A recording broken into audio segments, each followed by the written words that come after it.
wa yassir li amri wahlul 'uqdatam min lisani yafqahu qawli. Segala puji bagi Allah Subhanahu wa taala yang mengizinkan kita untuk hadir dalam majelis ilmu yang insya Allah penuh keberkahan hari ini. Jumat 28 Jumadil Akhir 1447 Hijriah yang bertepatan dengan tanggal 19 Desember 2025. Salawat serta salam semoga senantiasa tercurah kepada Nabi Muhammad SAW, teladan utama kita semuanya, salah satunya dalam mengelola harta, menjaga amanah, serta menjauhi transaksi yang meragukan. Bapak Ibu serta sahabat muslimah Kementerian Keuangan yang dirahmati Allah Subhanahu wa taala. Selamat datang pada kajian serial investasi 2 dengan tema halal haram investasi syariah dengan tema kripto. Perkenalkan, saya Nur Wahyu Nugroho, biasa dipanggil Nugroho, dari Biro Komunikasi dan Lain Informasi Kementerian Keuangan, yang akan memandu jalannya acara pagi hari ini. Bapak Ibu, kajian ini diselenggarakan oleh Bintal Rohani Islam Sekretariat Jenderal Kementerian Keuangan sebagai ikhtiar kita bersama untuk memahami dinamika investasi modern melalui perspektif syariah. Dunia digital hari ini bergerak sangat cepat. Kripto menjadi perbincangan di mana-mana. Disebut sebagai peluang besar, tetapi juga misteri besar. Ada yang optimis, ada yang was-was, dan tak sedikit yang bingung bagaimana memandangnya dari sisi syariah. Melalui kajian ini, Bapak Ibu, insya Allah kita akan menyelami inti persoalan yang sering menjadi tanda tanya di antara kita semuanya. Kripto itu hakikatnya apa? Mata uang atau sekedar aset digital? Lalu jika boleh, kripto seperti apa yang memenuhi prinsip syariah, serta apa tuntunan Islam agar seorang muslim bisa berinvestasi secara aman tanpa terjebak gharar, riba, atau spekulasi berlebihan. Baik, Bapak Ibu serta hadirin yang berbahagia, agar kajian kita diberkahi, mari kita bersama-sama membukanya dengan bacaan basmalah. Bismillahirrahmanirrahim. Selanjutnya, marilah kita dengarkan lantunan ayat suci Al-Quran yang akan dibacakan oleh Saudara Akha Hafian Aminullah dari Biro Hukum, dan dilanjutkan sari tilawah oleh Saudari Nurul Aini dari Biro Umum. Kepada beliau berdua kami persilahkan. Assalamualaikum warahmatullahi wabarakatuh.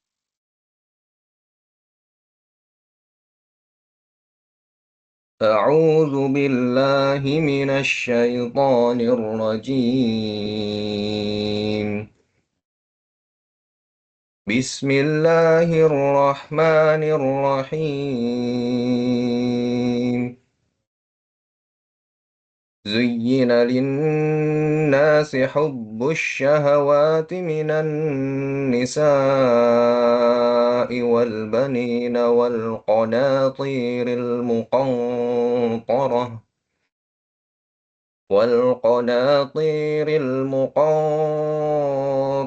من الذهب والفضة والخيل المسومة والأنعام والحرث، ذلك متاع الحياة الدنيا، والله عنده حسن المآب.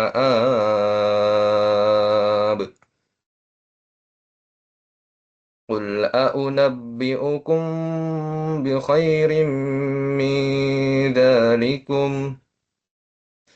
للذين اتقوا عند ربهم جنات تجري من تحتها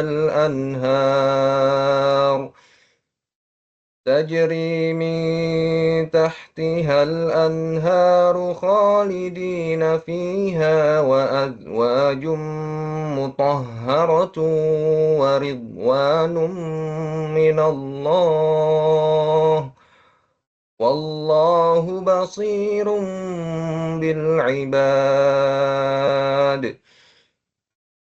الذين يقولون ربنا إننا ربنا فاغفر لنا ذنوبنا وقنا عذاب النار الصابرين والصادقين والقانتين والمنفقين والمستغفرين بالأسحار شهد الله أنه لا إله إلا هو والملائكة وأولو العلم قائما بالقسط لا إله إلا هو العزيز الحكيم إن الدين عند الله الإسلام وما اختلف الذين أوتوا الكتاب إلا من بعد ما جاءهم العلم بغيا بينهم ومن يكفر بآيات الله فإن الله سريع الحساب صدق الله العظيم. Dengan menyebut nama Allah yang Maha Pengasih, Maha Penyayang. Dijadikan indah bagi manusia kecintaan pada aneka kesenangan yang berupa perempuan, anak-anak, harta benda yang bertimbun tak terhingga berupa emas, perak, kuda pilihan, binatang ternak, dan sawah ladang. Itulah kesenangan hidup di dunia, dan di sisi Allah lah tempat kembali yang baik. Katakanlah, maukah aku beritahukan kepadamu sesuatu yang lebih baik daripada yang demikian itu? Untuk orang-orang yang bertakwa, di sisi Tuhan mereka ada surga-surga yang mengalir di bawahnya sungai-sungai. Mereka kekal di dalamnya, dan untuk mereka pasangan yang disucikan serta ridho Allah. Allah maha melihat hamba-hambanya, yaitu orang-orang yang berdoa, wahai Tuhan kami, sesungguhnya kami benar-benar telah beriman. Maka ampunilah dosa-dosa kami dan selamatkanlah kami dari azab neraka. Juga orang-orang yang sabar, benar, taat dan berinfak, serta memohon ampunan pada akhir malam. Allah menyatakan bahwa tidak ada Tuhan selain Dia, Allah yang menegakkan keadilan. Demikian pula para malaikat dan orang berilmu. Tidak ada Tuhan selain Dia, yang maha pengeras, yang maha perkasa, lagi maha bijaksana. Sesungguhnya agama yang diridhoi di sisi Allah ialah Islam. Orang-orang yang telah diberi kitab tidak berselisih, kecuali setelah datang pengetahuan kepada mereka karena kedengkian di antara mereka. Siapa yang kufur terhadap ayat-ayat Allah, sesungguhnya Allah sangat cepat perhitungannya. Maha benar Allah atas segala firman-Nya. Barakallahu fiikum, jazakumullah khair katsiran atas bacaannya Mas Aha dan Mbak Nunu. Ayat-ayat tersebut, Bapak Ibu sekalian, mengingatkan kita bahwa kecintaan pada harta dan kenikmatan dunia adalah fitrah manusia. Namun Allah Ta'ala menegaskan bahwa semua itu hanyalah perhiasan sementara, sedangkan kebenaran, keadilan, dan kepatuhan kepada petunjuk Allah adalah jalan menuju keberuntungan yang hakiki.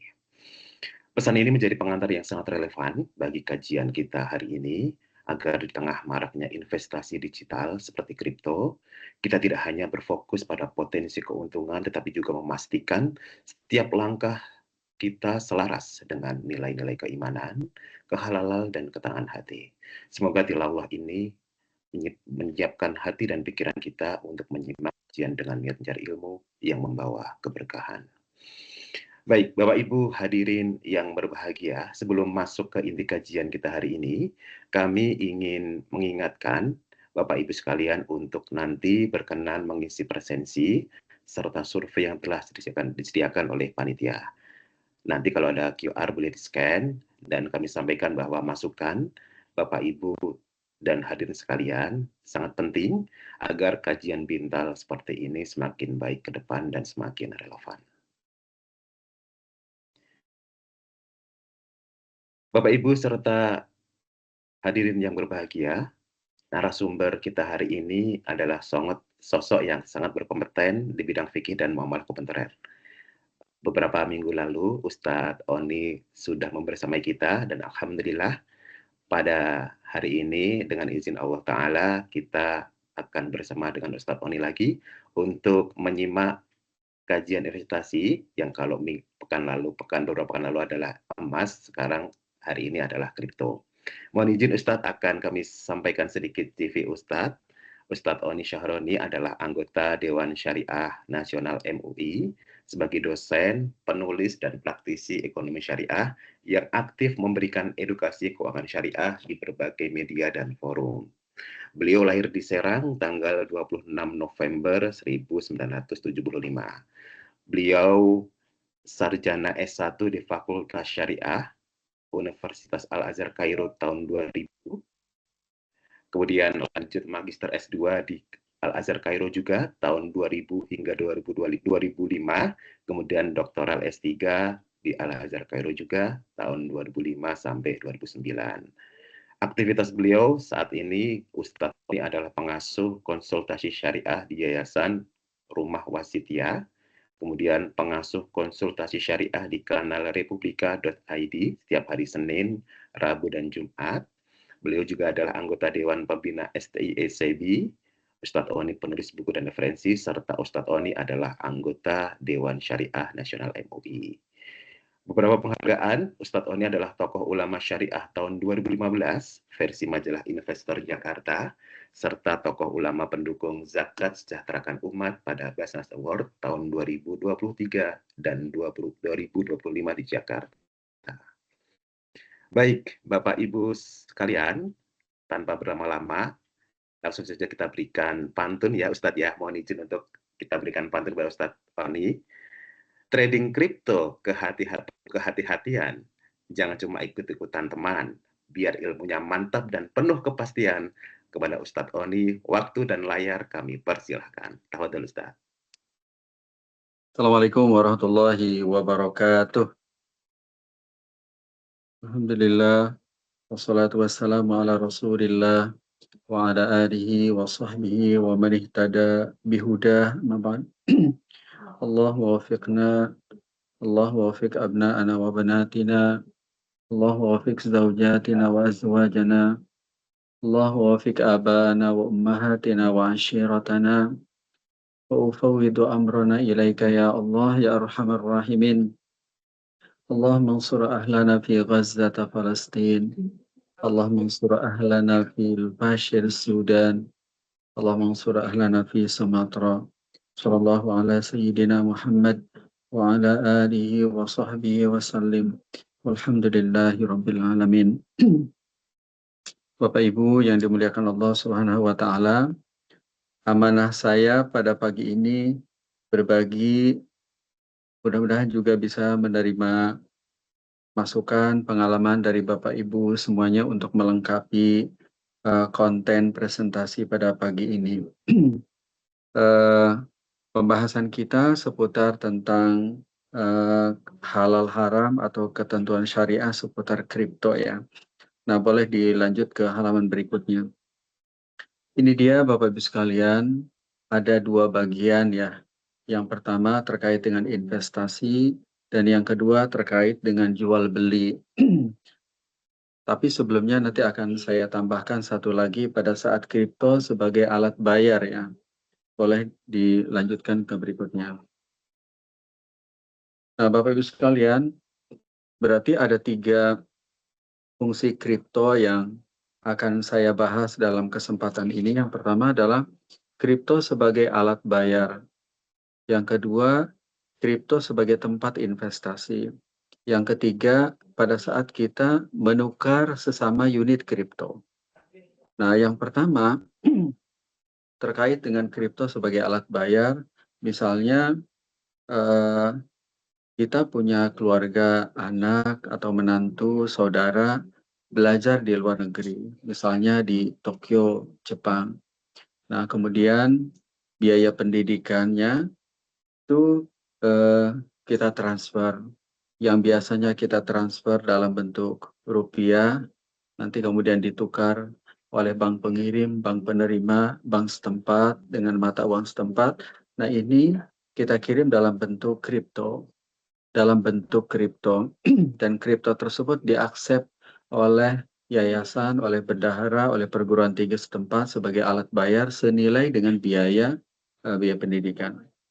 Jadi kalau misalnya biaya pendidikannya 20 juta, kita transfer senilai tersebut dalam bentuk kripto, diaksep oleh perguruan tinggi tersebut, maka itu dibolehkan,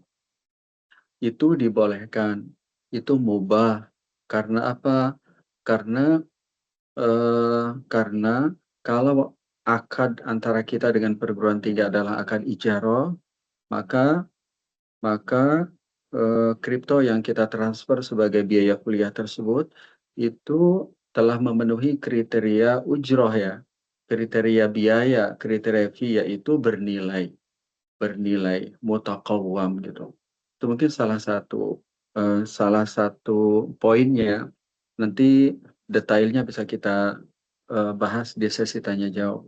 Begitu pula jika kripto tersebut sebagai alat bayar untuk membeli barang dan jasa yang lain ya. Nah, maka itu diperbolehkan selama pihak counterparty, pihak mitra, kalau pembeli ya penjual, kalau mitra ya intinya itu mengaksep, maka maka selama ketentuan rukun dan akad terpenuhi maka dibolehkan. Hari ini sebenarnya sudah dipraktekkan sudah banyak ya. Kripto ini dijadikan alat bayar seperti yang terjadi misalnya di beberapa sahabat kita yang mempunyai keluarga di luar negeri, itu biayanya ditransfer menggunakan kripto. Itu fungsi pertama selesai. Jadi boleh dan boleh. Nah, kemudian yang kedua, ini terkait dengan investasi. Terkait dengan kalau kita selama ini beli saham di saham-saham syariah. Misalnya beli sekian slot lembar saham di BSI atau di usaha yang lain, atau kita ikut serta kontribusi beli saham di sektor real. Nah, kalau ini di kripto. Nah, Bapak Ibu sekalian, karena kalau dalam fikih dan syariah itu kita tuh hanya boleh memberikan kesimpulan boleh atau tidak setelah masalahnya itu clear dan jelas, setelah aliran dananya ini terurai, setelah jelas siapa para pihak dan rukun akadnya. Nah, karena saya sendiri belum begitu jelas ya, walaupun beberapa kali bertemu dengan para pelaku, bertemu dengan asosiasi, membahas ini sejak sebelum pandemi dulu. Tapi karena unsur kehati-hatian, maka saya membahasnya dengan pertanyaan. Jadi boleh atau tidak kita investasi di kripto? Nah, pertanyaan dari aspek syariahnya yang pertama adalah apakah kripto itu terhindar dari transaksi yang terlarang gitu? Itu yang pertama. Yang kedua, apakah kripto itu telah memenuhi rukun dan syaratnya? Itu pertanyaan kedua. Pertanyaan ketiga, andaikan yang nomor 1 sudah, yang nomor 2 sudah, apakah platformnya kripto sudah mengaksep, sudah memuat klausul setiap perjanjian apa tidak? Itu pertanyaan ketiga. Nah, pertanyaan-pertanyaan ini penting untuk memastikan karena ada dua berarti. Aspek ketentuan syariah, yang kedua platformnya memang memuat itu enggak gitu. Memuat itu enggak. Nah, kalau sebagai contoh misalnya kita beli barang di e-commerce. E-commerce-nya enggak ada dewan pengawas syariahnya, tidak diawasi sebagai perusahaan yang beroperasi sesuai syariah. Mau kita jelaskan dari aspek fikihnya, selama sistemnya tidak mengaksep, ya tidak diterapkan. Misalnya beli barang karena barangnya itu inden, maka harus dijelaskan kriterianya, berbentuk gambar atau kriteria yang lain. Nah, biasa kalau dalam fikih itu, kalau beli barang inden, maka si pembeli berhak untuk mengembalikan, membatalkan pada saat barang yang dibeli itu cacat. Nah, fikihnya kan begitu. Tapi karena di e-commerce itu sistem itu tidak diaksep, ya memang ya ketentuan tinggal ketentuan. Nah, jadi ini dalam layar ini khusus untuk bab investasi dari sisi syariah ada dua pertanyaan. 1 dan 2 itu syariah, yang ketiga sistem. Jadi apakah di kripto ini terhindar dari transaksi larang dan rukun akadnya terpenuhi atau tidak? Yang kedua, platformnya, sistemnya sudah mengakomodir ini apa tidak? Nah, ini yang akan kita bahas secara detail di halaman berikutnya. Boleh dilanjut ke halaman berikutnya. Nah, Bapak Ibu, sebagai perkenalan terkait dengan kontrak, akad, perjanjian.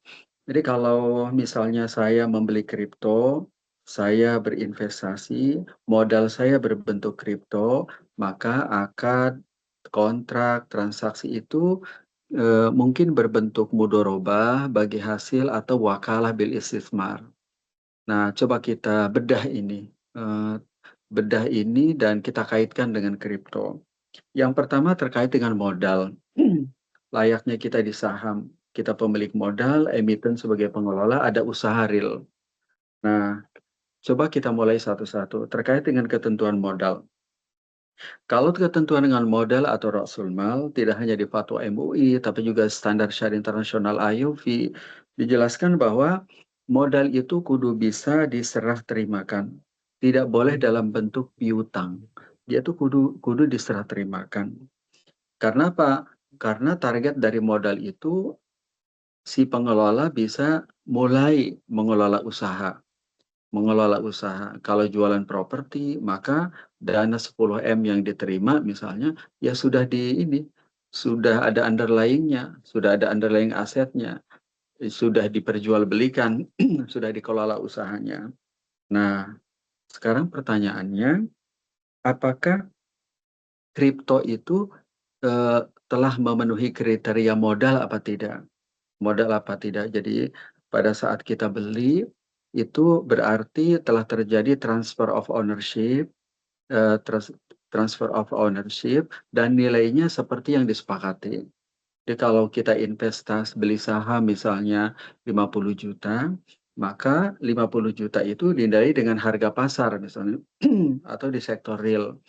Nah, ini penentuan berapa kontribusi kita untuk menentukan nanti untung apa rugi.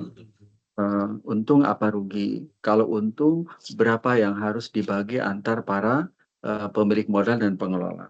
Yang kedua, ada usaha yang dikelola enggak? Jadi kalau syariah kan yang namanya bagi hasil itu kan kudu ada usaha. Usaha itu nanti sebagai sumber bagi hasil. Jadi kalau kita invest di usaha teman, kan misalnya usahanya travel. Kan travelnya berarti ada kantornya, ada jamaahnya, ada cateringnya, ada hotelnya. Itulah yang menjadi usaha bergulir. Nanti setiap tutup buku baru deh kita hitung-hitungan. Kismah dan tasfiyah. Nah, keuntung apa rugi? Kalau untung berapa, dibagi berapa? Nah, pertanyaannya, kalau dalam contoh travel tentu ada travelnya, ada usaha jasa, jasa tiketing, jasa pemondokan, hotel, jasa manasik, ada catering di beberapa titik gitu. Nah, kira-kira kalau ditanya, terus usaha kripto itu usahanya apa? Usahanya apa? Jadi kalau memang modal kita berbentuk kripto, nah kripto ini dijadikan modal usaha, pertanyaannya usahanya ada apa tidak dan jenis usahanya apa? Itu pertanyaan syariah. Yang ketiga, pertanyaan yang ketiga adalah ada kesepakatan bagi hasil. Jadi kalau di syariah kan kalau kita invest kan kudu ada kesepakatan bagi hasil. Seperti kita menempatkan dana di tabungan, kan akalnya mudorobah, itu ada nisbah counter. Sudah bisa kita tanyakan di customer service, ini berapa? Kalau kita mau invest di sektor real, kita juga kudu buat perjanjian.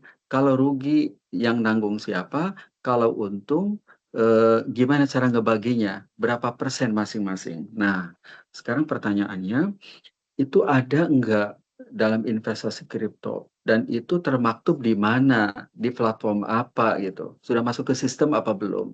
Itu yang ketiga. Nah, kita lanjut ke berikutnya. Nah, masih kita membedah tentang kripto. Jadi kita ingin membawa ketentuan dalam saham, sukuk, sekuritas crowdfunding ke dalam ini ya. Nah, yang saya ini, apakah kripto saat dijadikan modal bisa diserah terimakan, bisa dijadikan modal investasi, bisa divaluasi gitu, layaknya sesuatu yang material gitu. Nah, apakah dalam platform, oh ya, boleh lanjut ke berikutnya. Nah, apakah dalam platform telah memuat ini apa tidak? Nah, yang poin B, eh, oh ya. Nah, jadi Bapak sekalian, setelah kita membahas ini modalnya, ketentuannya apa tidak terkait dengan modal, bisa diserah terimakan, bernilai, platformnya mengakomodir itu apa tidak. Terus kemudian yang kedua tadi terkait dengan usaha. Usahanya apa? Halal apa tidak? Terus gimana cara ngitungnya gitu. Itu yang kedua. Yang ketiga, bagi hasil. Kalau kita di saham syariah kan ada tuh melibatkan perusahaan sekuritas, manajer investasi, perusahaan underwriter dan lainnya ya. Tuh ada tuh bagian-bagiannya. Nah, itu tuh ada enggak gitu. Nah, karena Bapak Ibu sekalian, itulah karena saya walaupun kajian cukup panjang ya, belum bisa memastikan ini, maka akhirnya kesimpulannya seperti ini. Jika investasi kripto ini memenuhi unsur-unsur akad syariah di atas dan platform eh, platform dan sistemnya mengakomodir, berarti dibolehkan. Tapi kalau ketentuan tersebut tidak ada atau ada tetapi belum diaksep di platform, ya berarti memang tidak ada yang memastikan menurut saya gitu ya. Nah, itu terkait dengan investasi. Nah, kita lanjut ke berikutnya. Nah, Bapak Ibu sekalian, di halaman berikutnya ini saya kutip beberapa ungkapan ya. Istafti kolbak wa in aftakan nasu aftahu. Jadi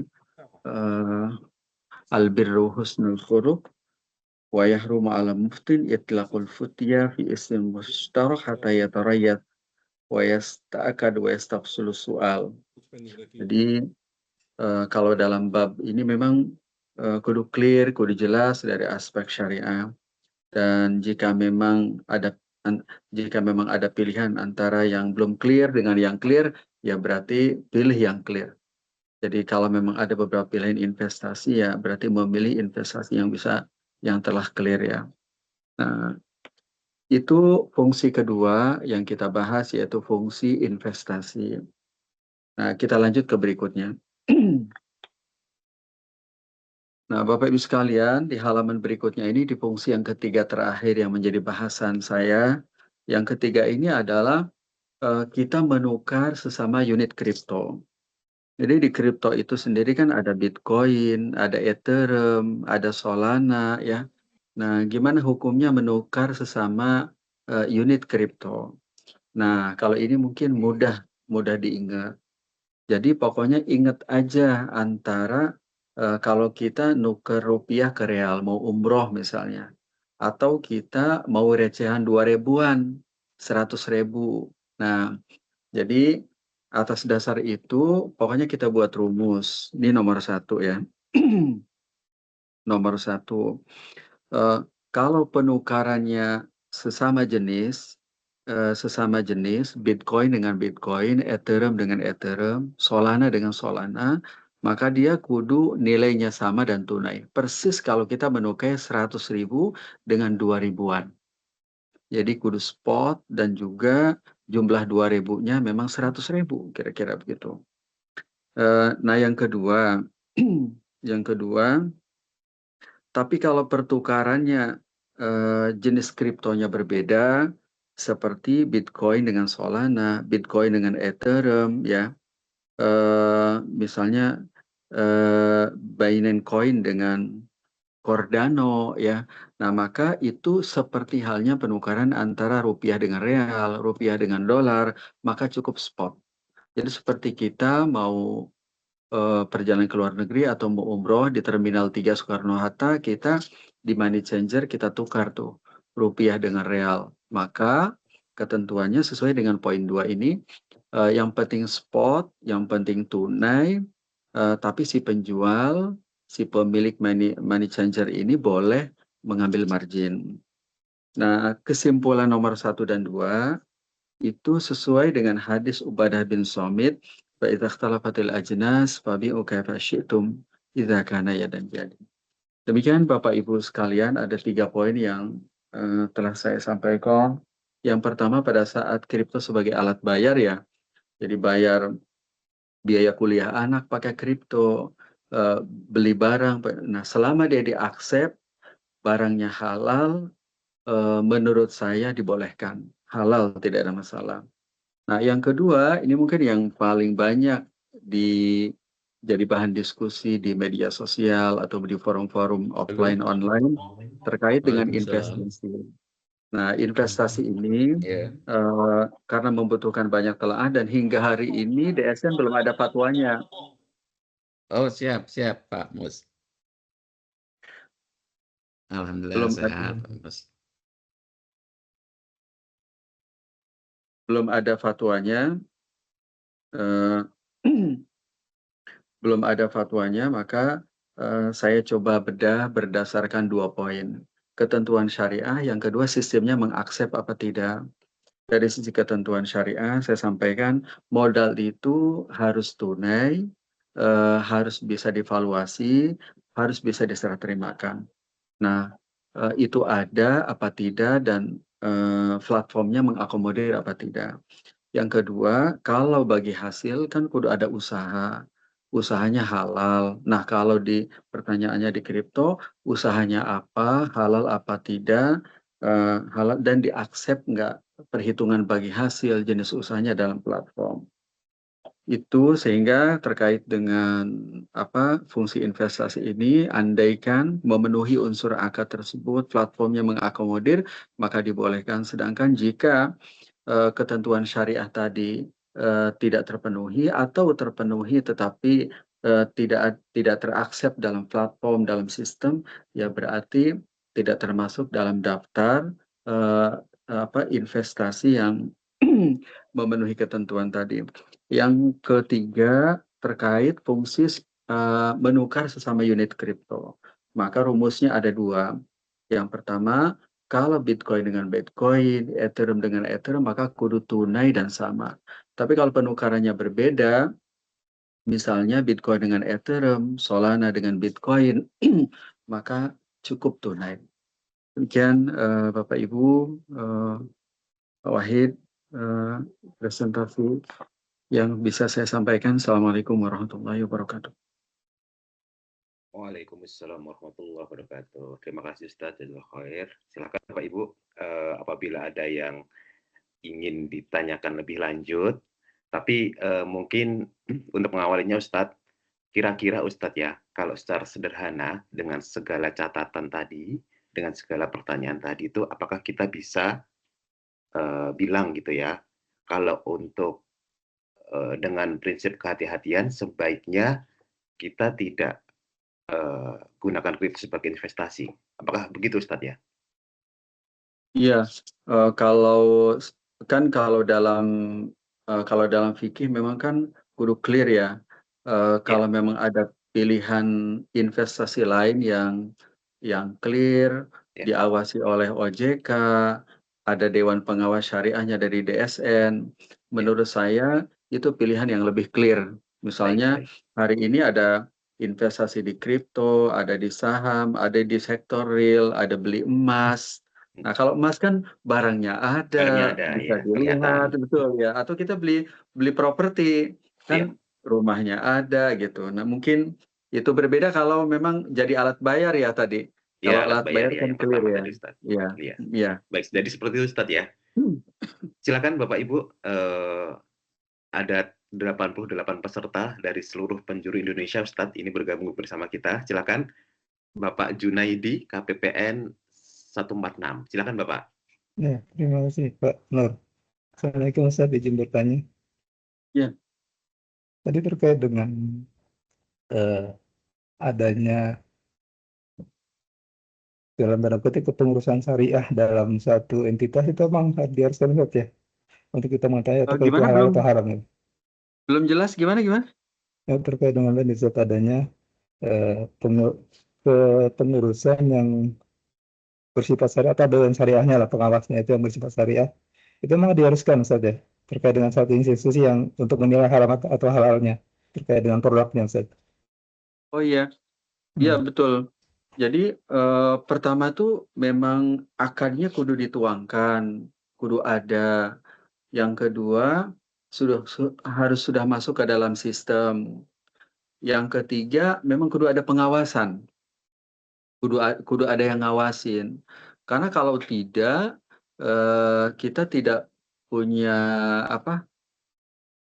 tidak punya pihak eksternal atau internal yang bisa ngawasin gitu, yang bisa ngawasin. Nantinya seperti usaha bengkel tuh kita nggak tahu tuh bagi hasilnya gimana. Bilang tidak boleh juga nggak bisa kita. Bilang boleh juga nggak bisa karena gelap dapurnya gitu.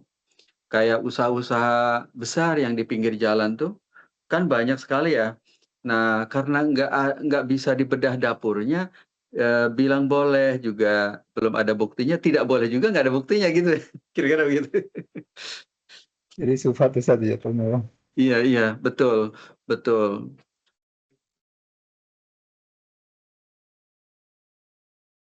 Kalau Ustaz. Sama-sama. Baik, terima kasih. Ustadz sedikit tadi kalau berbicara belum ada otoritas pengawas begitu ya mengenai Ya, kripto ini, itu kalau sebagai orang dalam gitu Ustadz ya, sebagai orang dalam, ya. kalau di Indonesia sendiri ini sebenarnya perjalanan untuk regulasi ini itu sampai di mana Ustadz? Ya, saya mungkin belum update hingga hari atau bulan ini ya. Mungkin Bapak Ibu ada yang lebih update. Ya. Setahu saya kalau tidak salah Bank Indonesia pernah ya menerbitkan regulasi entah dalam ruang lingkup dan jenis level apa gitu seputar digital ya. Penggunaan mata uang digital kali ya. Ya, uang digital. Iya. Uang digital.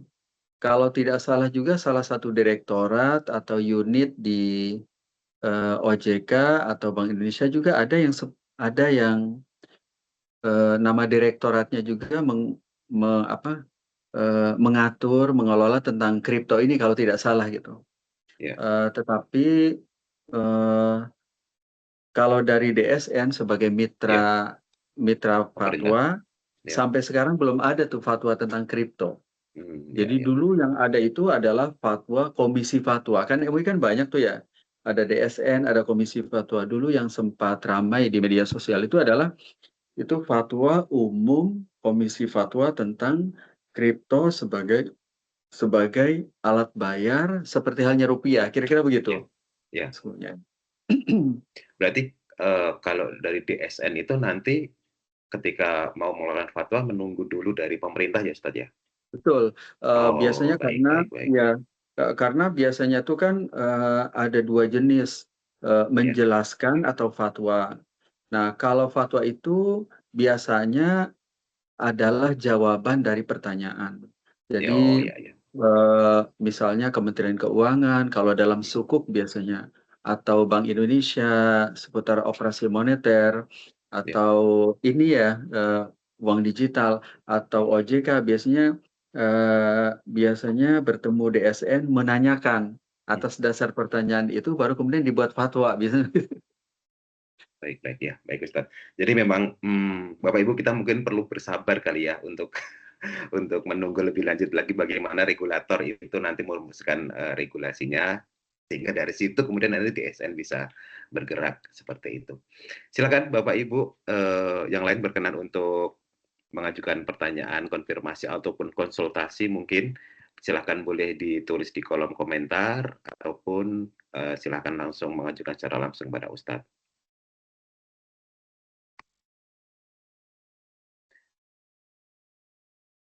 Karena ini kripto ini mungkin lagi, kalau untuk kalangan Gen Z Ustadz ya, kalangan Gen Z itu lagi ngetren gitu ya. Cuman sebagai Gen Z yang syariah gitu kan, sebagai Gen Z yang syariah ya kita harus tahu juga, harus perlu dan harus mengerti mengenai hukum ini secara syariah. Gitu. Silakan Bapak Ibu, apabila berkenan untuk mengajukan pertanyaan, konsultasi mungkin apabila sebenarnya yang edisi sebelumnya itu masih banyak Ustadz yang pengen konsultasi tuh terkait emas ya. Cuman ketersediaan waktu kita harus sudahi.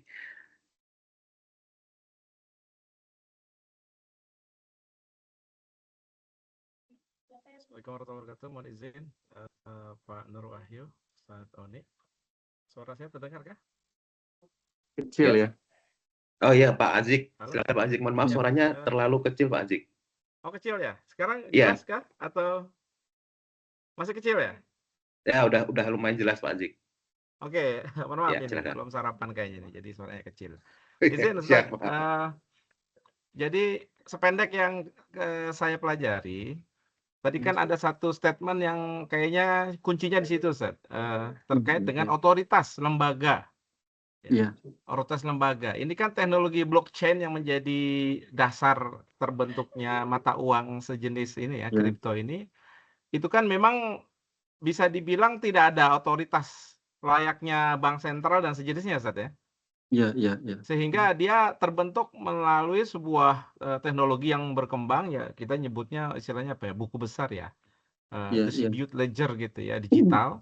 Di mana dia bloknya akan terus berkembang gitu kan. Ya, makanya disebut dengan blockchain gitu ya.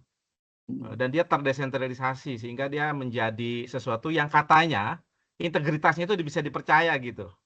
Padahal ketika tidak ada otoritas layak bank sentral atau sejenisnya itu, nah gimana nih kita bisa meyakini adanya pihak yang tidak bermain di dalamnya. Betul. Jadi ketika bicara tentang pasar saham misalnya, bandar-bandar itu kan dia bisa memainkan harga pasar.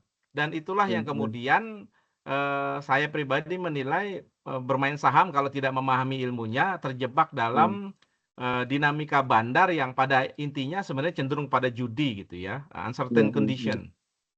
Nah ini khawatir apalagi tidak ada otoritas pusatnya nih.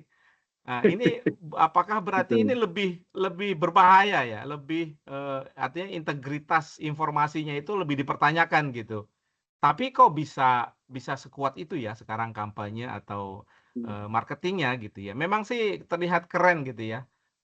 Apakah mungkin betul ke depan ini dia bisa menjadi apa ya, pengganti mata uang digital dunia gitu. Melihat tren yang ada, kemudian tingkat keamanannya dan seterusnya. Alih-alih dia menjadi apa ya, media investasi, untuk menjadi alat tukar saja saya sendiri sekarang masih mempertanyakan tuh. Gimana Ustaz? Bisa didalami terkait dengan hal ini? Iya. Iya betul. Betul Pak Zikrullah, saya sepakat banget juga bahwa memang ini nih kudu ada yang ngatur, kudu ada yang ngawasin agar dari situ mengurangi risiko. Nah, entah itu di dalam ataupun di internasional, andaikan dia sebagai mata uang lintas, yang penting ada yang ngatur, ada yang ngawasin, dan itu siapa gitu. Nah, sekarang nggak ketahuan nih siapanya. Nah, kemudian yang kedua, kalau dari sisi aspek syariah itu ada 4 pertanyaan yang memang kudu dijawab.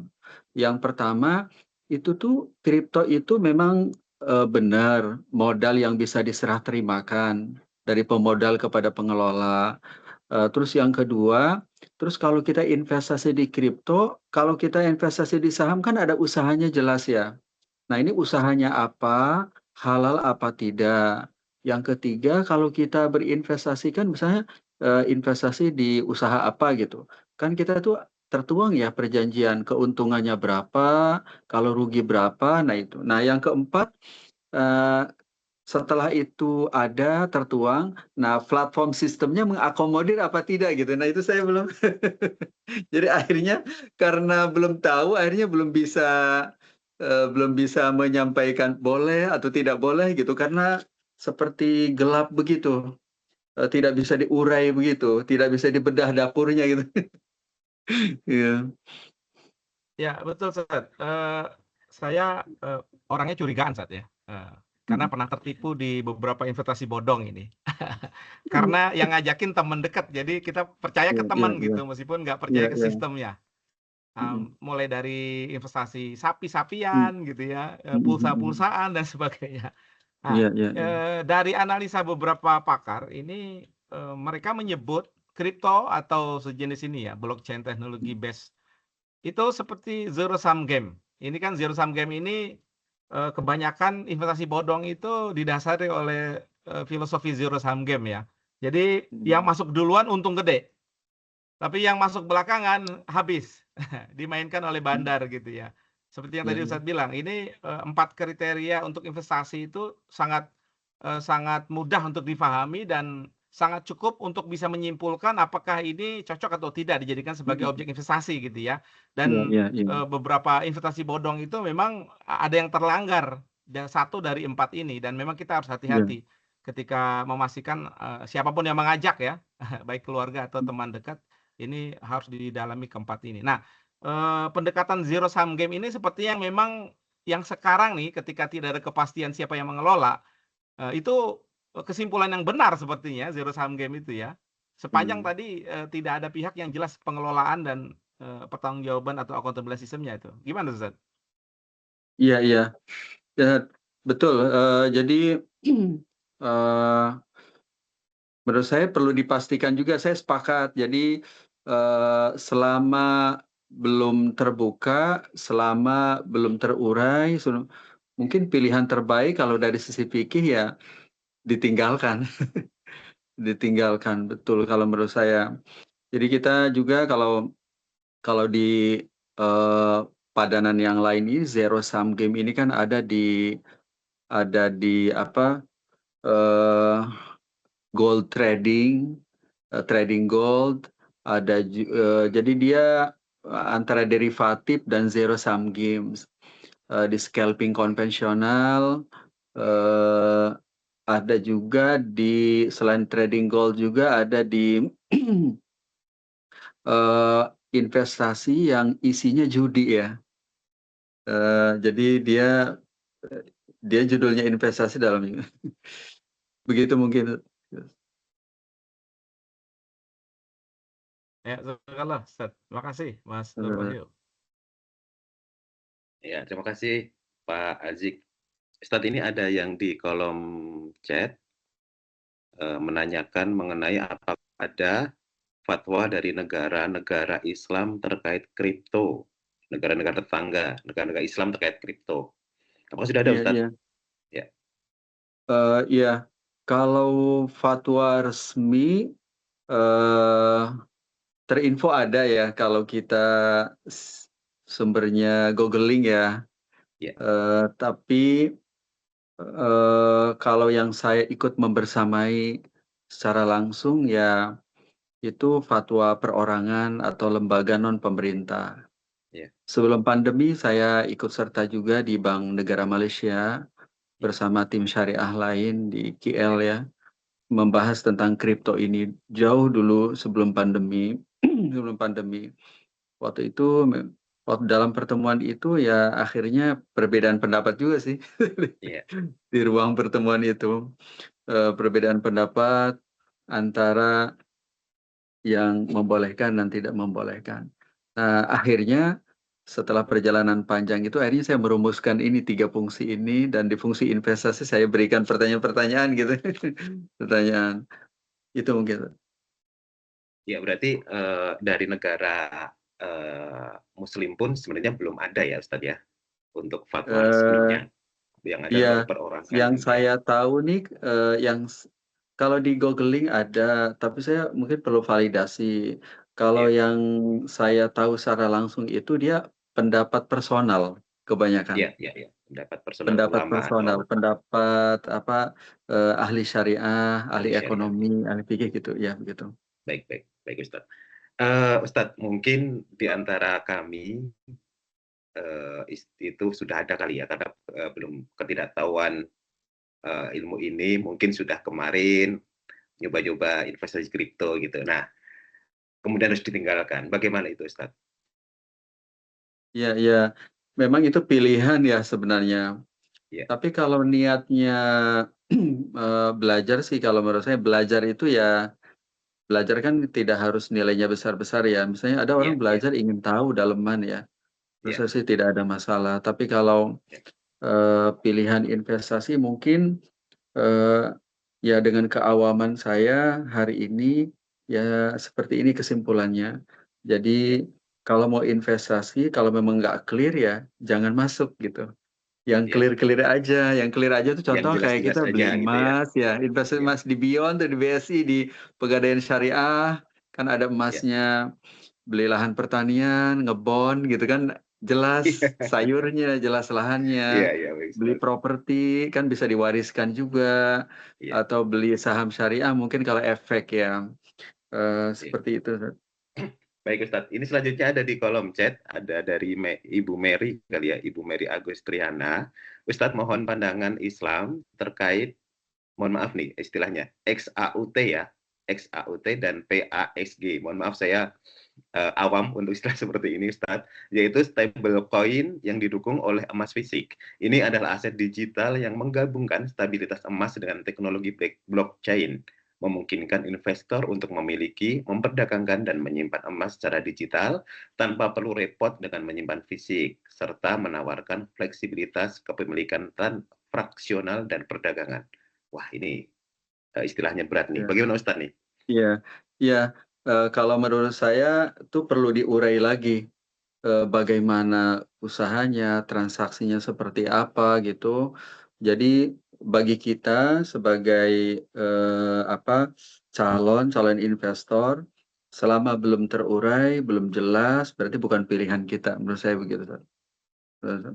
Jadi kalau kita di saham kan, usahanya apa? BSI kan jelas ya, usahanya jualan kendaraan, jualan rumah, ada fee based income gitu. Apa nih Telkom, PLN kan jelas ya. Nah, atau jadi kalau di saham kan ada bank custody-nya untuk nyatat penyimpanan, ada sekuritasnya, ada pihak-pihaknya, pembagian seperti apa gitu. Nah, saya sendiri tidak bisa menjelaskan tentang model tadi, tapi mungkin clue-nya saja dikembalikan ke awal. Kalau memang nggak ada yang ngawasin, kemudian belum bisa terurai, berarti menurut saya sih bukan pilihan. Kan kita juga kudu ngukur risiko ya. Jadi kalau kita punya uang kan, uang kita nih balik nggak gitu, Ya, aman nggak ini hilang gitu nggak ya? gitu. Seperti Ya, halnya sahabat Ibnu Abbas.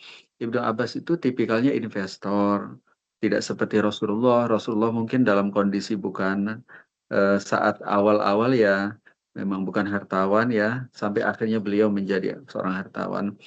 Jadi kalau Ibnu Abbas karena beliau investor tuh mikir juga nih, gimana ya uang ini bisa dimitigasi, akarnya bagi hasil, tapi akhirnya beliau tuh ngasih banyak syarat tuh ke pengelola. Jadi dalam sirah itu alla yasluka wadiyan wa alla yasluka zar'an wa alla gitu. Nah, ya, kalau dalam apa namanya? sahabat sahabat Rasulullah juga yang memiliki lahan itu kan ada beberapa pilihan halal ya, ya, disewakan atau dibagi hasilkan. Nah, sahabat itu banyak milih disewakan kayak kos-kosan gitu. ya, Disewakan. Kenapa? Karena mereka juga mempertimbangkan risiko. Karena kalau disewakan udah fixed income, ya, pendapatnya udah bisa ini, udah fix gitu. ya, Sebagian udah bisa di diambil, dinikmati di depan gitu. ya. Baik, baik Ustadz, ini ada Mas Fasa Nugraha ini di chat itu menginformasikan. Ustadz izin menginformasikan juga terkait pengawasan aset kripto di Indonesia sudah diatur melalui peraturan OJK nomor 27 tahun 2024 Ya, tentang iya baik. penyelenggaraan perdagangan aset. Ya, Barangkali tinggal dari ketentuan dari MUI, Ustadz, katanya seperti itu, Ustadz. iya, Ya, iya, iya. Betul, betul. Jadi biasanya kan kalau dalam regulasi itu kayak perbankan, ada regulasi induk, ada Ya, sistem pengawasannya, ya, mungkin itu. Jadi kalau di perbankan tuh misalnya di kami itu ada payung hukum induk ya, sebagai pertanda bahwa ini tuh ada regulasi induk. Nah, kemudian ada pedomannya. Misalnya kayak pedoman terkait mudharabah, pedoman terkait dengan finance, terkait dengan aktivitas usaha yang lebih detail. Misalnya bullion bank, emas. Nah, udah ada regulasinya dan regulasinya udah detail tuh. Kalau ya, jadi ya, simpanan emas seperti apa, kalau didagangkan seperti apa, kalau jadi pembiayaan seperti apa. Walaupun ya, dia detail, kudu didetailkan lagi. Ini ya. kalau jualan emas apakah langsung atau tidak langsung, kira-kira seperti itu. Baik, baik, baik. Terima kasih Ustadz. Ini ada tadi Pak Junaidi tadi menyambung Ustadz. Jadi kalau boleh kami simpulkan, untuk investasi yang bisa kita ikuti kita ikuti harus jelas aturan mainnya secara Betul, tertulis bahwa betul, investasi tersebut sesuai syariah dan betul. tidak bisa didasarkan atas asumsi dan Ya, permisalan dengan investasi lain. Begitu Ustadz ya? betul, betul, sepakat. Jadi dia selain yang tadi, kudu diaksep dalam platform juga, sistemnya kudu gitu ya. Baik, terima kasih. Terima kasih Pak Junaidi dan Mas Fasa. Silakan Bapak Ibu yang lain berkenan mengelaborasi kembali mengenai kripto ini karena Ya, memang kripto ini lagi hype khususnya di kalangan Gen Z. Nah, supaya kita jadi Gen Z yang syariah, kita harus tahu ilmunya. Seperti itu, Ustadz ya. iya, iya, iya. Kalau Terima dari saya kasih. mungkin Ya, cukup, Seth. oh baik, Ustadz, cukup ya. Eh, baik, mungkin sebagai penutup, Ustadz ya, dan mohon berkenan untuk Ustadz Oni juga memberikan closing statement gitu ya, dengan menjawab apakah kira-kira Ustadz ya menahan diri dari kripto bisa menjadi pilihan syariah yang paling aman bagi sebagian orang, terlepas dari pengen belajar tadi Ustadz ya. Silakan Ustadz. Iya, Tafadhol. iya. Jadi pertama terima kasih banget nih, alhamdulillah dengan forum ini mudah-mudahan Allah mencatat ini menjadi bagian dari taman-taman surga. Kalau dalam hadis kan kalau kita berhimpun nyari tahu tentang agama maka Allah akan limpahkan rahmat kasih sayang untuk kita semua yang hadir mencari ilmu. Mudah-mudahan ini bagian dari ikhtiar yang Allah penuhi sehingga kita ini diberikan rahmat dalam kehidupan kita. Nah, yang kedua, yang kedua, mudah-mudahan ini juga bagian dari komitmen kita untuk memastikan kalau kita mau investasi itu kudu halal, diridhoi oleh Allah. Nah, yang ketiga terkait dengan konten, tadi itu saya sampaikan 3 poin. Kalau mau jadi alat bayar, tidak ada isu selama diaksep, yang dibayar juga halal kayak kita bayar biaya kuliah anak di luar negeri pakai kripto gitu. Tidak ada, menurut saya tidak ada masalah. Begitu pula kalau penukaran antara sesama unit kripto kayak tadi Solana dengan Ethereum, nah itu tinggal mengikuti rumus hadis Ubadah. Rupiah dengan rupiah, tunai dan sama, rupiah dengan real berarti cukup tunai. Sedangkan kalau untuk investasi ini yang menurut saya perlu diurai. Kalau dari sisi syariah itu belum clear. Tadi pertanyaannya tentang modal, tentang usaha, tentang bagi hasil. Kalaupun ini udah ada, platformnya sudah mengakomodir apa tidak. Nah, tuntunan syariah terkait dengan ini eh, adalah istafti kolbak wain abtakan nasu abtahu. Jadi kita coba aja tanya ke hati nurani kita. Kan kita itu kalau berbisnis kan berkepentingan agar modal kita ini balik dan untung. Tidak sebaliknya hilang atau berbalik tapi dari proses yang tidak halal. Jadi ambil yang meyakinkan, ambil yang clear gitu. Misalnya ya tadi ya, beli emas, beli properti, lahan atau efek syariah atau sesuai dengan sesuai dengan pertimbangan risiko, manajemen risiko gitu. Demikian Ustaz. Baik, terima kasih Ustaz. Jazakallah khairan katsira Ustaz. Barakallahu fikum. Allahumma aina ala dzikrika wa syukrika wa husni ibadatik. Alhamdulillah Bapak Ibu sekalian, kita telah sampai di penghujung acara. Semoga ilmu hari ini menjadi penerang dalam mengelola harta kita, menjaga ketakwaan yang paling penting, dan mengambil langkah finansial yang tidak hanya cerdas, tetapi juga berkah. Itu yang paling penting. Kami ucapkan terima kasih kepada Ustadz Oni Syahroni atas pencerahannya. Terima kasih Ustadz. Kemudian tim panitia Bintal, Rohis Sekjen Kemenkeu, kemudian serta seluruh peserta yang dari seluruh penjuru negeri Ustadz. Ini karena kita menggunakan Teams, jadi semua teman-teman di Indonesia bisa mengakses. Mewakili panitia, kami mohon maaf apabila ada kekurangan atau ada hal-hal yang tidak berkenan selama menyelenggarakan acara ini. Insya Allah nanti kita akan bertemu di tahun yang akan datang ya, karena ini Desember sudah kajian yang terakhir untuk tahun ini.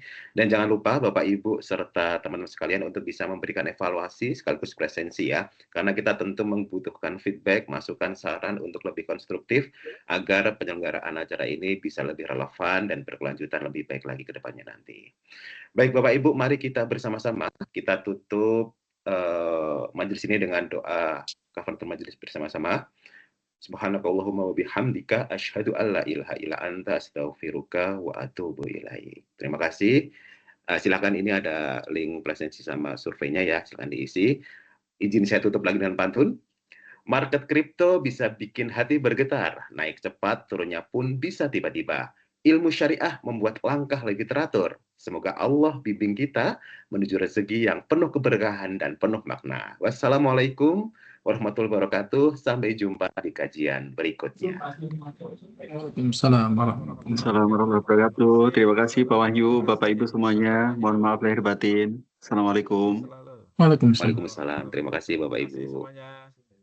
Terima kasih teman-teman Bintang Sekjen.